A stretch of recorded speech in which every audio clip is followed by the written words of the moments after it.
Abarema ibishushanyo bibajwe bose ntacyo bamaze, ibintu byabo by'umurimbo ntacyo bimara, ndetse n'ibyo batangaho abagabo ntibireba kandi ntacyo bizi, nicyo gituma bakorwa n'isoni. Ninde waremye ikigirwamana agacura igishushanyo kibajwe kitagira umumaro?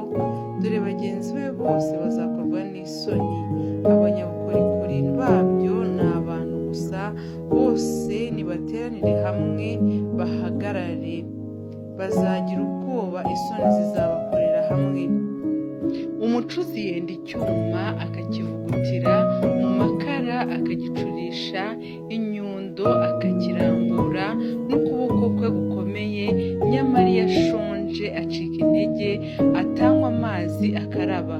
Umubaji w'ibishushanyo arega umugozi, akagiharatuza ikaramu, akakibaza n'imbazo, akakigera cyose n'icyuma kigera, akagishushanya n'ishusho y'umuntu, kikagira uburanga nk'ubw'umuntu, nuko kikaba mu nzu. Yitemera imyerezi n'imizo n'imyera, akihitiramo igiti kimwe mu byo mu ishyamba, agatera igiti cy'umworeni, imvura ikakimeza, hanyuma kikazaba inkwi umuntu acana. Umuntu azajya aza akendaho inkwi zo kota, yendaho n'izo gutara umutsima, akibazemo ikigirwamana kiramye, agihindura igishushanyo kibajwe, agipfukamire.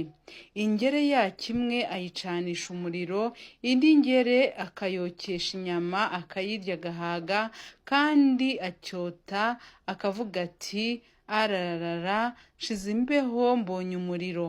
Maze ingere yacyo isigaye akayigira ikigirwamana, ari cyo gishushanyo cye kibajwe, akagipfukamira, akakiramya, akagisenga ati, nkiza kuko uri Imana yanjye.